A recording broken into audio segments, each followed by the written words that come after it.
Hey everybody, this is the first time I've ever done one of my flashback episodes, cartoon episode flashbacks, since I began it on camera. So, bear with me a little bit. But I wanted to do it this way because one, of course, my family member is in the shower right now and it's the only quiet time I have. And earlier I got off at 4 o'clock and I was Pacific time and I was resting a lot, so I didn't think about it. But anyway, I want to talk about an episode that's very, very dear to me. In fact, it's one of my favorite episodes, if not one of my all-time favorite episodes. Probably always hit that number one spot. It'll be around that top 5 or top 3. Excuse me. Excuse me, getting over a cough or something, I don't know. Mucus. But anyway, like I said, it's kind of in the top 3, top 5, if you will. And the episode I'm talking about is from one of my favorite shows of all time.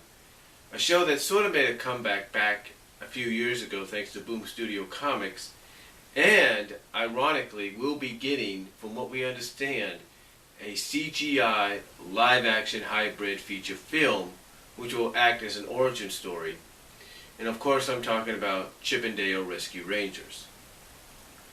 And what's funny about this is Chip 'n Dale Rescue Rangers at my job has probably the most DVD sets to be sold. Yeah. A little quick off-topic deal. When they started to restock and start to resell a lot of the television shows of the 90s, 80s, 70s, and even 2000s, as well as several Disney afternoon shows like the first 2 volumes of DuckTales and the first 2 volumes of Tailspin.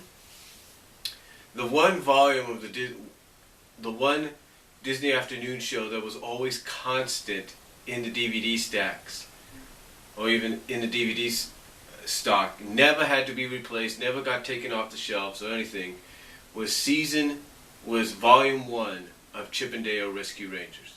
Now, we don't have Volume 2 yet in there, someday we probably will, but Volume 1 was always being sold alongside all the main Blu-rays and DVDs.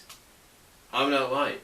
It'd be sold alongside, believe it or not, American Horror Story, or some of the animes that's come out recently and stuff like that, or movies like Monsters University. It'd be right around there, right in the center. And why? Because to me, it shows you the popularity of the show. That out of all the Disney shows, Tailspin, DuckTales, Darkwing Duck, excuse me, Gummy Bears and so forth, that is the one show that remained constant. It's kind of a surprise, don't you think? But anyway, Chip 'n Dale Rescue Rangers to me was one of my personal favorites.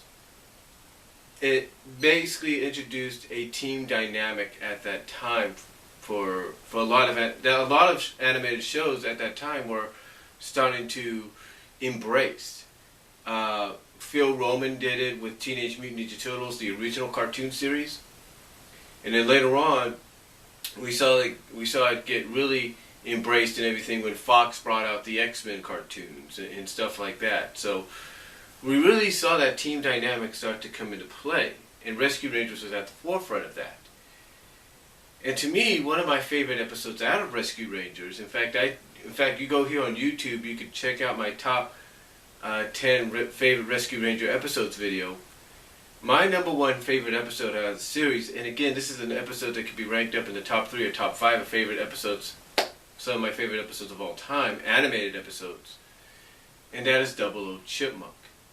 Now, the reason I say Double O Chipmunk is because Double O Chipmunk to me, and I've mentioned this many times before when I've talked about this episode, Double O Chipmunk to me really set the standard for something that would occur a year later in Tailspin with Bringing Down Babyface, the episode Bringing Down Babyface in the second half of that, and would sort of influence later on with maybe the second half of the Goof Troop episode Puppy Love. to me, Double O Chipmunk was a episode of first. Now, up to this point, we were always used to seeing the Rescue Rangers in their standard designs, their standard outfits. You know, Chip with the bomber jacket, Dale with the Magnum PI Hawaiian shirt, Monterey Jack with his outfit, you know, Gadget with her overalls and goggles, and Zipper with his red shirt, and all that. And all that. But when this episode was created, that all changed. Basically, the premise of this is we pretty much knew by this time, or we're getting to know by this time, that Dale was a huge watcher of television. Just loved watching anything that he felt he could enjoy. That would catch his interest. They would actually do an episode later on about this where basically he would develop almost an insomnia because he kept wanting to watch television shows so late and late and late and late that everybody else would go to bed. They would try to stay up with him, but then they'd go to bed. And I think that was Last Train to Castleville or something like that. But the point is, Double O Chipmunk played on that a little bit at the beginning. See, Dale, one of the things we found out Dale was into in this episode was spies, kind of like James Bond-like. So, basically, Dale wants to, what is it, not envy, can't think of the name. Well, it's not envy, it's more like Dale wants to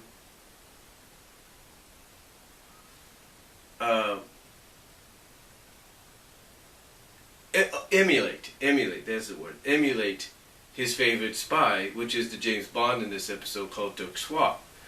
So basically, long story short, Dale goes into Gadget's workshop after everybody's gone to bed, takes one of his suits, and basically customizes it into his own spy suit. And this is where we see another first being made. We see a very inventive, very creative side of Dale.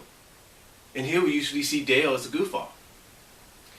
And this does wake everybody up, and the only person really impressed by this, I mean, yeah, the Rangers are impressed a little bit at first, but the only other character impressed by this is Gadget. So, long story short, Dale demonstrates what his spy suit can do, kind of messes up a little bit towards the end, gets his feelings hurt or made fun of. Gadget, of course, probably knowing how he feels, probably been in that predicament herself, decides, you know what, he wants to be a spy, I'm going to help him out. And she says this with tears in her eyes. She says that something along the lines of, she says the line basically, if Dale wants to be a secret agent, then she's going to help him. And boy, does she ever. And this leads into another first. This leads into the first time we see Gadget outside of the standard outfit she's known for. She ends up wearing a dress, red high heels, bracelet, necklace, blonde wig, thick eyeshadow, thick lipstick. I mean, she basically turns herself into a Femme Fatale so they can, because she's come up with this little spy game to make Dale feel better. And she's basically talked Chip and Monterey into being part of it. And it is the first time also we see Gadget kiss one of the Chipmunks, more importantly in this case Dale, full on the lips, even if it's in character, which we can kind of tell later on when she goes back to Chip and Monty, Chip's a little jealous of. But long story short, she comes up with the spy game. Dale and Zipper, who are both big spy fans, but mostly Dale, because Zipper, yeah, he's also a fan of Dirk Swaff's. They think they're going on a real spy adventure, but the plan is basically for Dale to go along. The plan originally, when you watch the episode, is for Dale to go along with this spy adventure and go and basically follow the clues, follow the enemy agents and friendly agents and all that, all the way back to Rescue Ranger headquarters, where they will surprise him basically by saying, "Look, you've become a real spy, and this is all a way of saying sorry to you." So. But basically, with any Rescue Ranger episode, that's not the case, because the spy game gets turned into a real spy adventure when they encounter real spies, and it's just a memorable, and it's just hilarity and comedy and hilarity and adventure, very worthy of spy adventure takes off right then and there. And it's just, to me, it's one of my personal favorites because it shows a lot of first to me. And it wouldn't be the last time we'd see the characters disguise themselves. No. As a matter of fact, about a couple of episodes later, we get the episode Mind Your T's and Q's. In the second episode of that, we get Chip, Gadget, and Dale disguising themselves to infiltrate Rat Capone's hideout. And what's funny is the mouse villain in here is very identical to Rat Capone, but his name is Francis. Go figure. Overall, when you watch this episode, it's definitely full of a lot of firsts. It's definitely fun. It's definitely enjoyable.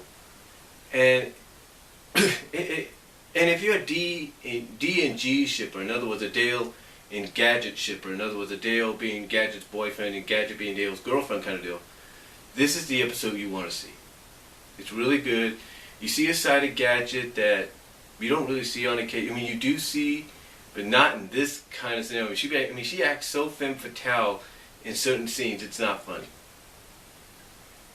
I mean, you'll just get a kick out of this episode overall. So, that's basically it for this third edition of the cartoon episode Flashback, and my talk on Chip and Dale's Rescue Ranger episode 00 Chipmunk. Let me know what you guys think down below. Comment if you like. I believe you can find the episode here on YouTube. And that's about it. Take care. God bless. Comments are welcome.